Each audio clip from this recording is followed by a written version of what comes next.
Hello, everybody, and welcome to another episode of Discovering the Miracle of You.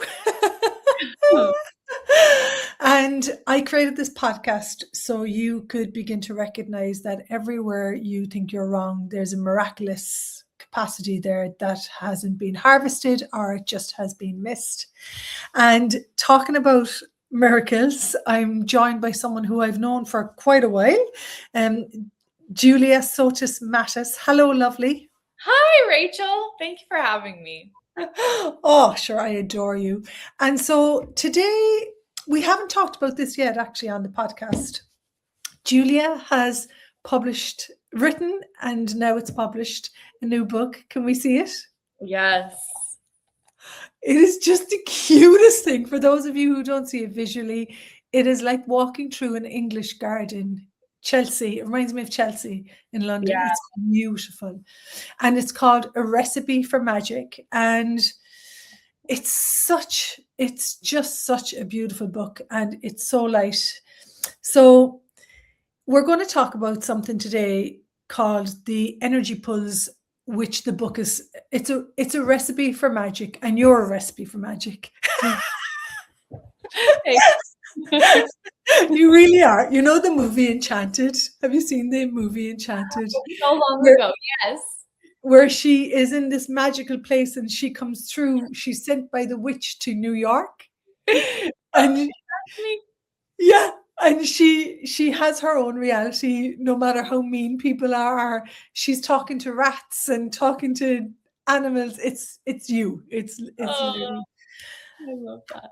So would you like to talk to us a little bit about one of my favorite tools, which is the Access Energy Pulse? Yeah. So I decided in 2017 that I wanted to write this book about energy pulls because I was facilitating energy pull classes, like the 30-day Yeah. class where we would get together every day and I Yeah. would do a guided energy pull exercise. Yeah.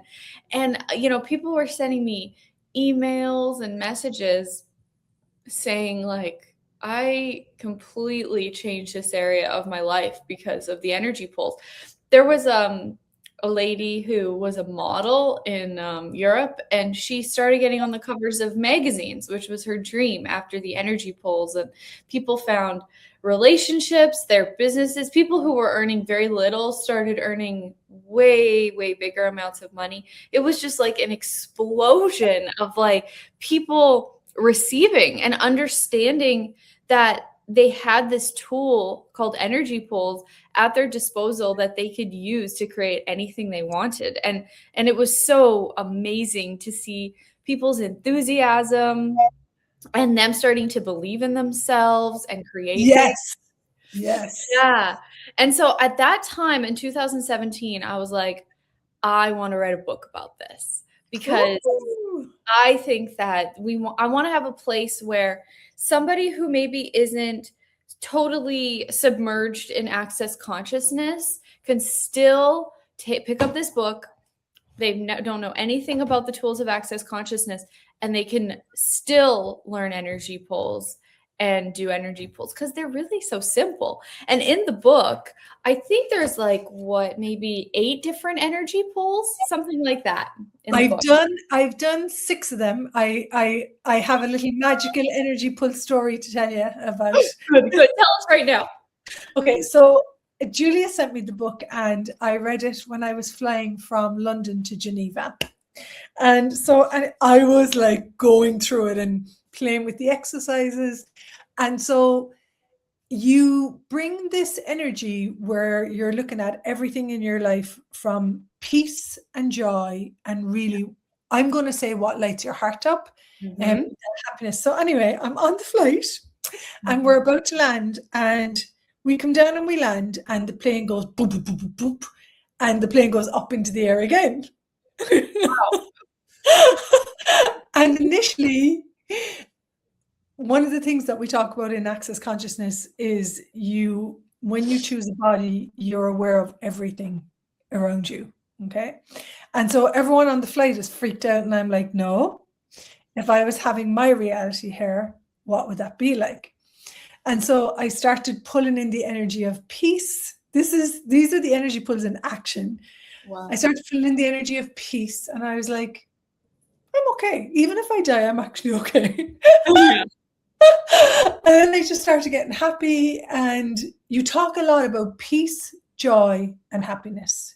Yeah. And you talk about going into the pantry and getting rid of what isn't yours and then rebuilding a whole reality. And this is all in like 15 minutes. I'm like, this is boom, boom, boom. So next, anyway, the pilot says, hey, we had a problem with the wind, and the way it hit, that was the plane being thrown. We didn't expect it. It just was a natural Mother Earth thing. And he said, we're going to go to land again now. And so the second time, this is like off the chart. Oh. They land as if it's a wheel on velvet carpet. So like skidding? No, just soft. Soft, Okay. soft, soft, soft, soft. They just land like Wow. from like, and I sat there. Wow. Peace, Yeah. and ease, and joy, and Yeah. then wow. Yeah. And the lady across from me said, you were so calm. I kept looking over at you because you had this peace with everything. Yeah. Yeah. And she was Scottish. I started talking to her. And then the other two people, a guy that was Australian and a gal that was Swiss, they started talking to me about it, you know? And so what it showed me is it's instant actualization of magic. Wow. It is. It absolutely is. I love that story because it's like you literally, one person, one being overrode everybody else on the plane. And Yeah. you went, I'm going to take the reins now. I'm going to change the energy. And you made the plane land beautifully. And everybody noticed you for it in their way. Yeah. And thank you. And I'm reading it and I have this massive gratitude for you. You said something earlier about someone can pick up the book even if they're not submerged in access consciousness. So people might have come across this podcast that are not submerged in access consciousness. When we talk about submerged in access consciousness, we're talking about myself and Julia are very practiced in moving towards peace and ease, I would say. Yes. Oh, yeah. Yep. Yeah. And so initially, I didn't have that practice of consciousness. I was more practiced in judgment and understanding everything. Yeah, understanding everything, exactly. And so the energy pulls are actually, they're really a different reality. Would you like to talk about that? They are. Yeah. Gosh. I mean, it's really a tool. It's a simple tool that you can use to create anything. And basically what it is you're basically, I mean, I can actually, we could do like a 2-minute. Yes, please. Yes. Let's just do one here for everybody listening. But it's really a way of talking to the universe and telling the universe that you would like to receive. And it's basically asking to be contributed to. It's a different form of ask and receive. And so as we do the energy pull, realize that what you're doing is you're actually asking the universe to contribute to you, which most people are not willing to do. And we've been taught our whole lives that asking for something means that we're weak or we're wrong. And there's a really sweet book that got turned into a kid's cartoon called The Boy, the Horse, the Fox, and the Mole. Oh, I love it. I love that. And one of the things that I think the mole says in that movie and book is the hardest thing I ever had to do was to ask for help. And it's like we need to ask for help. We're not isolated. We're not living on this world by ourselves. And we're not in the universe by ourselves. The universe understands us. We just have to learn how to speak with it and how to ask it, but it's there for us. It wants us to thrive and do well and be happy. That's the way that it sees things ought to be. And so when we start doing the energy pulls, we're basically tapping into all of the magic of the universe, and we're asking it to change our stars, to change our future, to bring us whatever it is, whether you want to be on the cover of magazines, whether you want to make more money, whether you just don't want to have any, conflict in your relationships anymore with everybody. Like, you can really do anything with it, big or small. And the only way that it doesn't work is when you are not willing to receive, because you have decided, like, you're not actually congruent. I call it congruent, and I know you know the word, Rachel. When you're not actually congruent with what you're asking for. But if you're congruent with what you're asking for, you will get it every single time.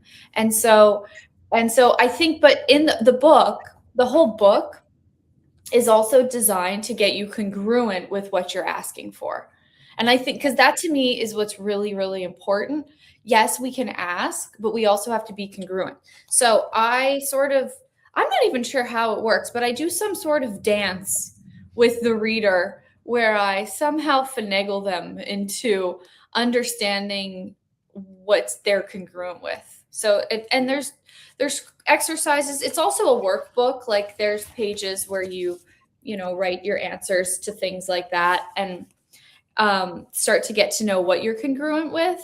But I just think that's so important, because when we know what kind of, like, we're all kind of like a different creature, we all think that because we're human beings, we're the same, but that is absolutely not true. Gary Douglas describes it as, like, what if you were the last dinosaur of your kind, of your species? And so it's like, you're the last Rachael on planet Earth, and I'm the last Julia. And there used to be a whole species of Julias before me, but they just have all disappeared by now. And I'm the last Julia. And it's like, I like thinking about things like that. And I encourage you guys to, you out there listening, to think about yourself that way. Because if you think about yourself that way, you will start to look at what type of creature you are and not compare yourself to anybody else. You'll start to look at the difference and how it's fun and quirky, and the gifts and capacities you have. So just picture the rest of the dinosaur species that just you haven't seen, but they were there at one time, and it really, really helps. And I think that it's really important also to ask the question, what kind of creature am I? Like, what type of creature are you? And you need to get to know the type of creature you are. Good, bad, and ugly. Like, there are things about the type of creature that I am, that I've discovered, that I used to think were bad and ugly and needed to be judged. And since I've embraced them, it's like I have peace as myself. Like, I love to gossip. I want to know everything. I want to know everything, and I love it. I love it. I love it. I love it. And I don't feel bad about that. I think it's really fun. And I also see it as getting information and being a contribution. And, I would never relay somebody's secret, but when somebody comes and tells me the dish, it's like, oh, that's so interesting, And it's funny. It's funny for you, though. It's like so fun. It's part of the joy of living for me, because I am the type of person who loves to talk on the phone, like, all day long. Like, my husband is like, you just talk on the phone all day long. Or I talk on Zoom. I'm either on Zoom or on the phone the whole day. And so our jobs are so congruent with us, because we talk with people all the time. Yeah, I know, you're the same. We just have so much fun. And so I just think that it's just, and I also, like, that everybody's so different, but I have been able to look at and I talk in the book about being a drama queen, how I'm a drama queen. I love this. This is something, this part of the book is something that I really enjoyed. It's, the energy pulls are not about pretending to be perfect or coming to the process with any judgment. That's actually, if you have a judgment, you'll just pull in more judgment. So it's about shifting away from anything being right, anything being wrong, anything being good, anything being bad. And so what you're saying is nobody gets to determine anymore that I enjoy some drama. And then it's finding a way to have that drama with peace and ease and joy. That's such a great description. Yeah. And recently a brilliant facilitator of mine, Gary Douglas, said, Julia, you should get into theater. And I was like, no, that's not important. And it's like, I got back into theater. I just recently got the lead in a play, and I'm having the time of my life being in the play, performing Friday, Saturday, and Sunday we've been working on the play for about 3 months, and performing in front of an audience of, I think it's 165 people. And I am in love. Like, I just love every second, but I get to be a drama queen. I get to be dramatic, but I'm not putting that drama into maybe my relationship with my husband or my relationship with my parents and creating drama there. I'm like, okay, I love drama. I'm a drama queen. Now, how can I use this, as you said, peacefully, productively, in a way that will create fun? How can I get organized with that talent? Exactly. How can I get organized with that talent? Now, that's a good question. I like that. And that came from Shannon O'Hara. She said, we've all these abilities and capacities, get organized and productive with them. And I started looking at that, and you know what, you inspired me I've been wanting to sing in a choir, but not a choir that like is judgment, but more like this like fun, loving choir. And so it's something that I'm going to get started and move on when I move to Ireland. And so one of the things I know for me, and this is what the energy pulls really shifted, there was something you said in the book which really turned my head, I want to say, like caught my attention.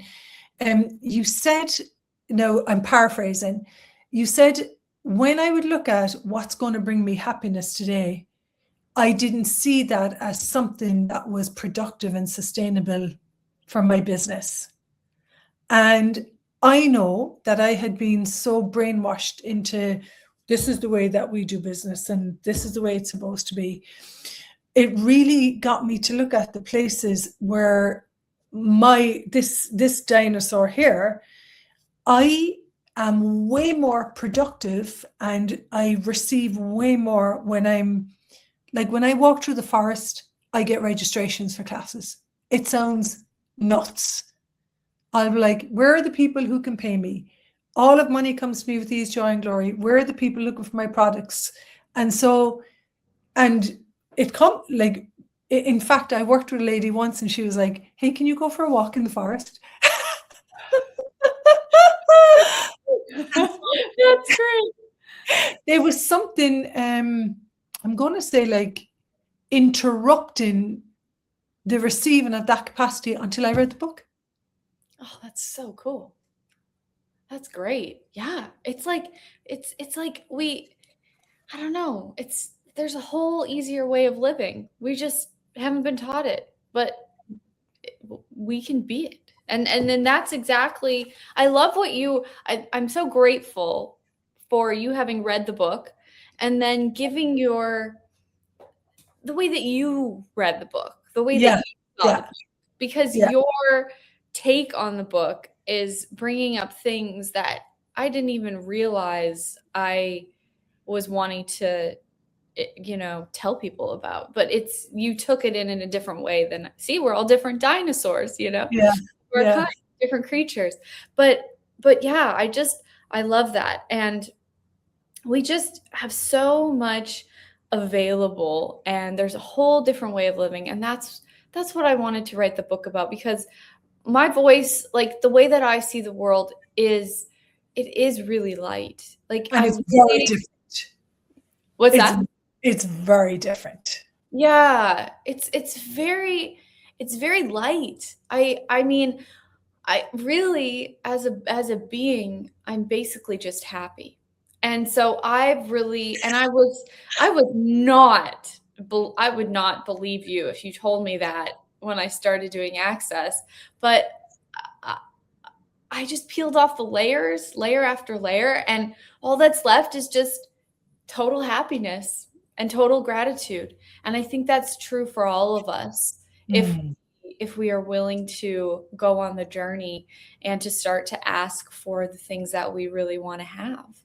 And so, yeah, so that's why I wrote the book, is because it's like it was really this thing of like, let's make it easier, let's make it lighter, let's make it kinder, let's make it softer, let's make it like the wheels touching down on a velvet carpet, you know.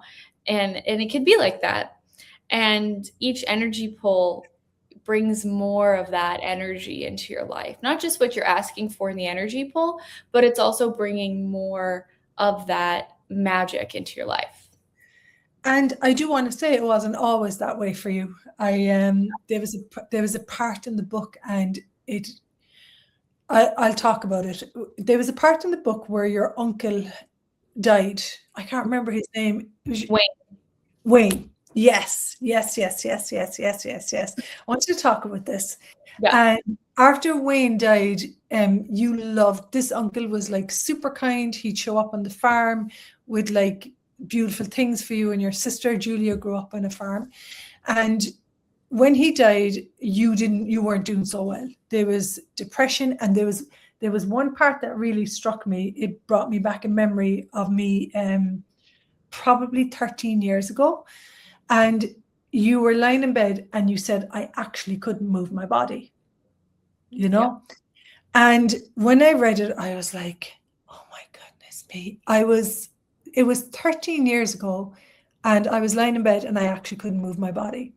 And I thought I was depressed, or like I would say I thought there was something radically wrong with me. And then you talked in the book. So I went off and got my bars run, and there was this lightness, and I was like, huh? I'm one of the people, we talk about access bars, and for me, it's the beginning of getting present with your body and your being.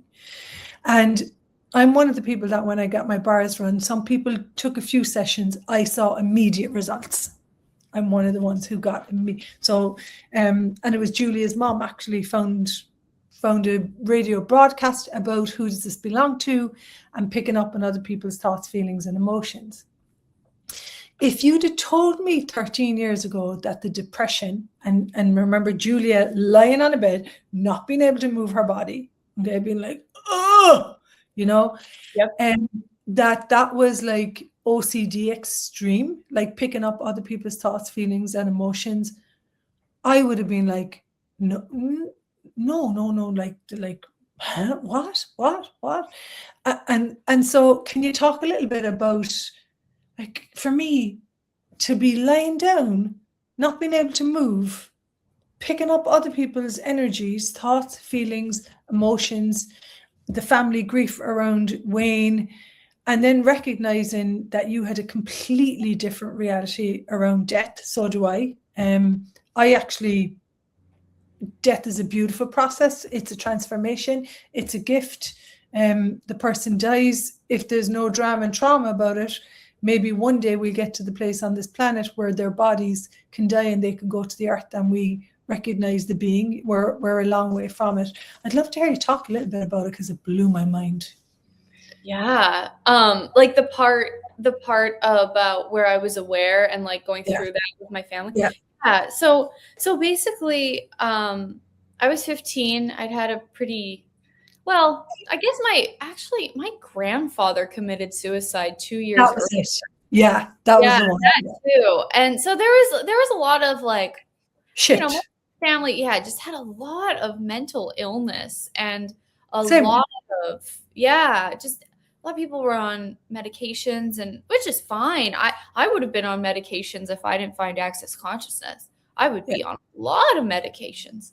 And so my uncle died, And I would watch my dad go to the window and cry. We had this big picture window, the farm, and he would just go sit there and cry. And my dad never cried. I'd never seen my dad cry. He was so the strong, quiet farmer Yeah. who was just this energy of I'm taking care of my family and everything's going to be okay. I'd never seen him break down or have I mean, he just never broke that wall. And then his brother was his best friend. And really, they were like each other's only friend because the two of them ran the farm, just the two of them. They were both very sensitive, soft-hearted, very just lovely, really lovely men. You know, I have Like really both of our husbands. yeah, exactly. Yeah. Just tapping into that makes me so happy in both cases. Me too. You.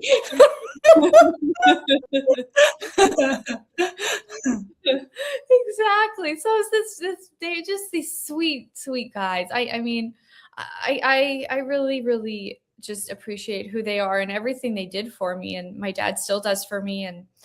And so my uncle just died. He actually went to Cuba and drowned in the ocean, which was just Yeah. wild.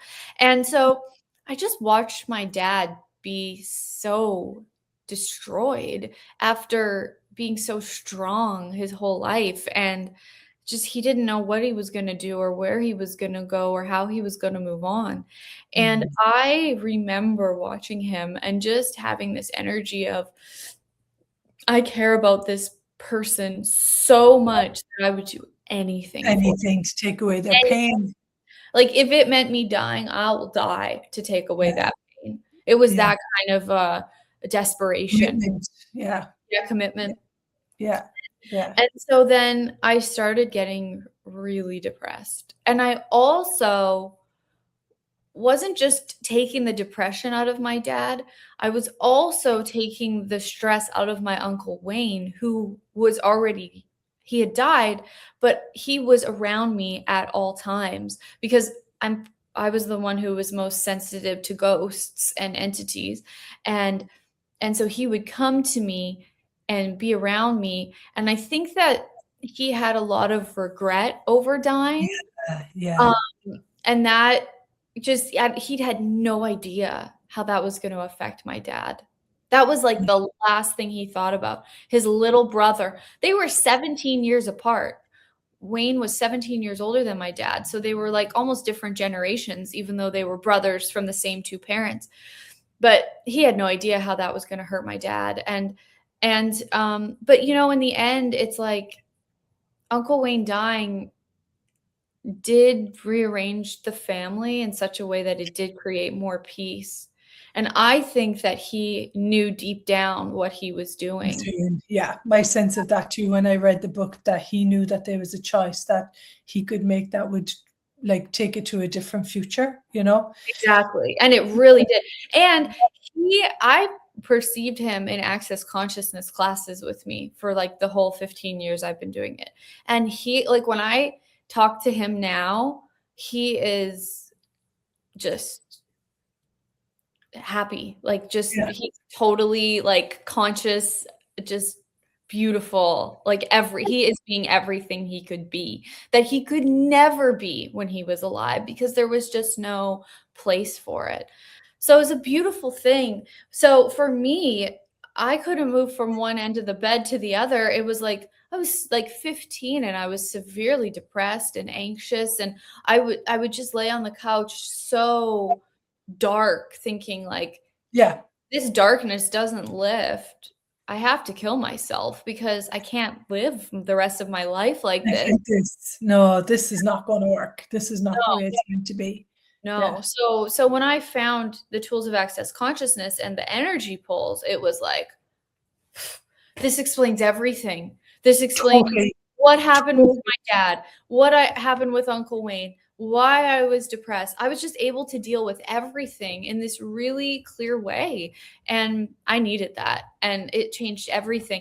And so I will say, when I started doing access, I started returning the depression to my dad and just returning it, and it was hard for me because I Oh, was totally, so totally. committed to Yeah, him. yeah, And I was yeah. like something bad could happen. Like I can be depressed, but I can't stand the idea of my dad being depressed. So, but somehow I did it, and I really, really let it go back to him. And he went into a deep depression after I returned it to him. And then after about a month, he was like, I don't want to live this way. And he was happier than I had ever seen him in his entire life.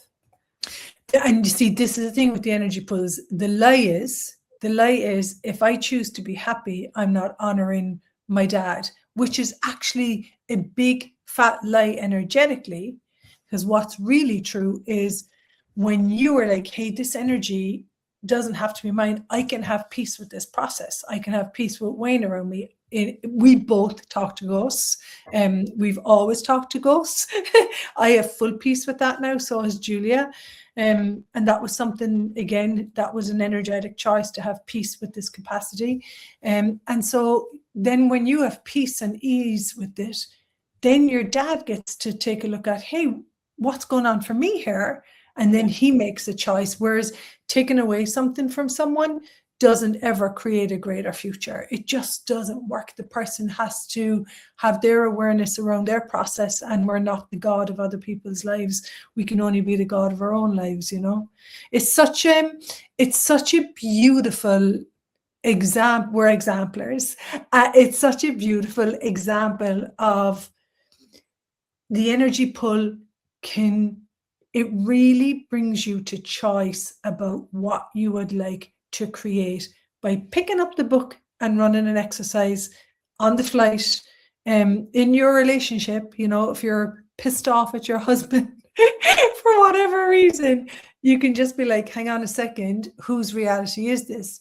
Where did I learn this energy from? You know, going into the pantry, clearing out the pantry, and then bringing the energies in that you would like to have, and moving. The big thing for me is the movement it creates. Mm-hmm. Yeah. That's so true. Movement is so important for all of us. We stagnate ourselves when we try to be right and try to judge and try to do what we think other people want us to do. And when we guide our own life and do energy pulls and choose for ourselves, that creates this movement that makes your life really, really thrilling for you. Totally. And I'm pretty sure, you know, there's two of my kids, when I started traveling around the world facilitating consciousness, two of my kids are in Toronto now living, and the third one is going to yeah, two of my kids are football coaches in Toronto. Yeah. No way. Yeah. That's all they wanted ever, was to be involved in football, work with football, play with football. And yeah, they're working with the Toronto Nitros. Yeah, both of them. Yeah.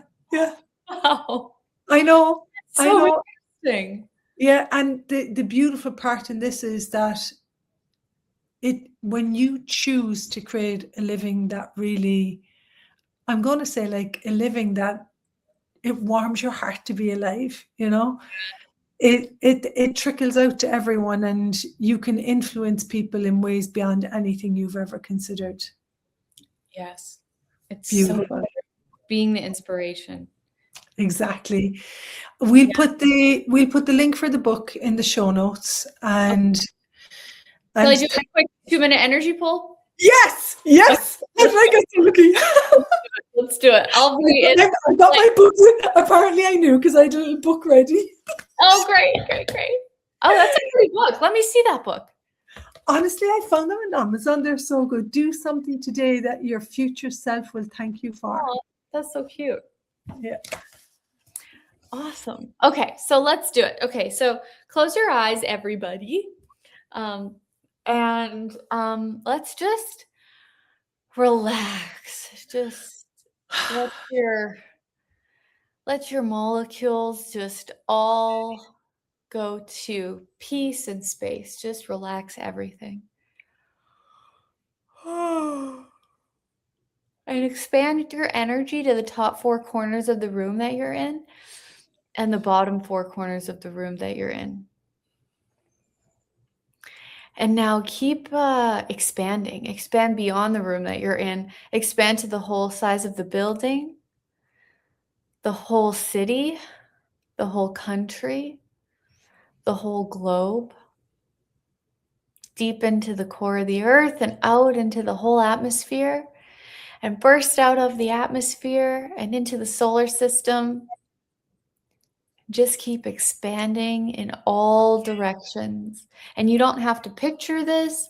As you ask, it is happening. There's no way to do this wrong.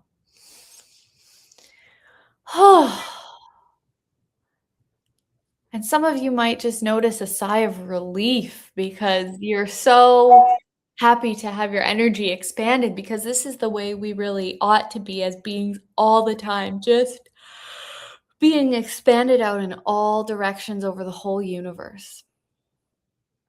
So keep expanding in all directions. And just keep going. And when it seems like you've found the outer edges of where you can expand to, go even farther and realize that you're there too. All right, now in front of you, put a bubble of light. And you can color a bubble if you want to. You could have a gold bubble, or you could have a green bubble, or you could have a pink bubble. I'm going lilac today. Oh, I want the lilac too now. I like that. Oh, wow. So now in your bubble, put anything you'd like to create. Don't even worry about if it's the right thing or the wrong thing. There is no such thing here. What would you like to have?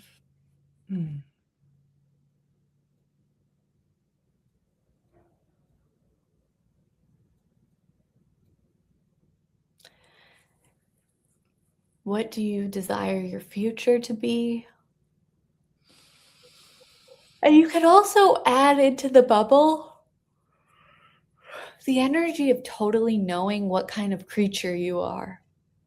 You know, we talked about that a bit on the conversation today, and it's like, what if you put that in there as well?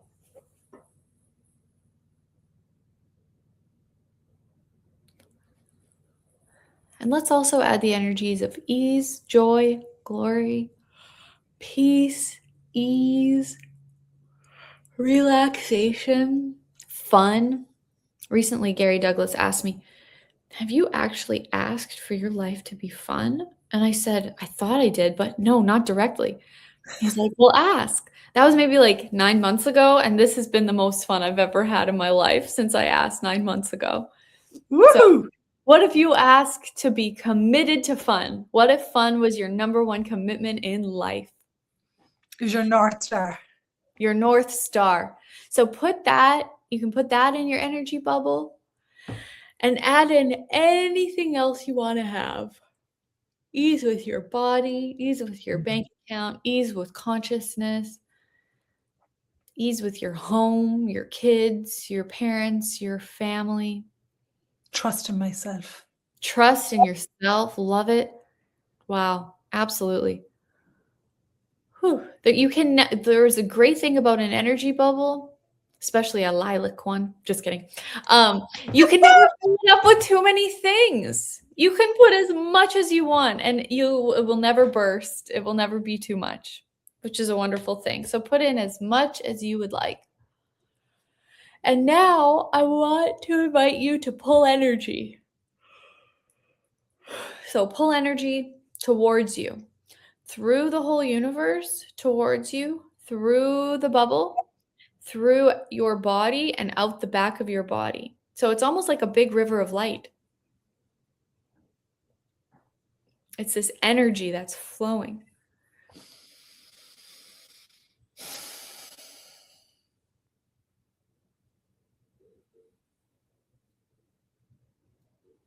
And just allow it to keep flowing.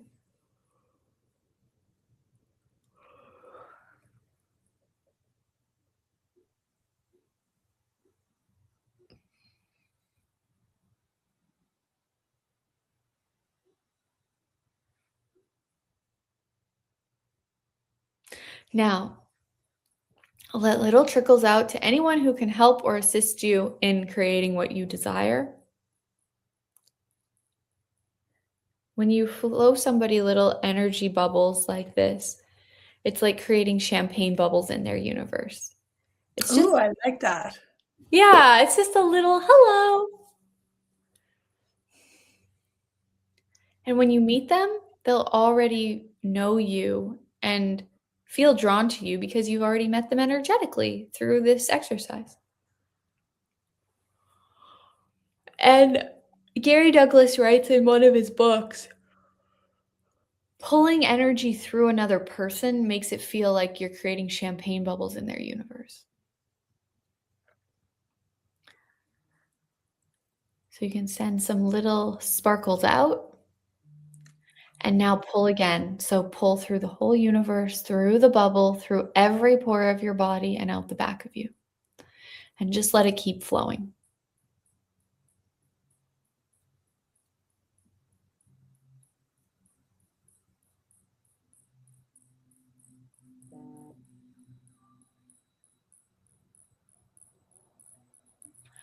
So what energy, space, consciousness, and choice can you be to create a reality totally beyond this reality with total ease? Right, wrong, good, bad, pod, poc, all 100, shorts, boys, povids, bases, creations, and beyonds. And you guys can open your eyes. We're finished.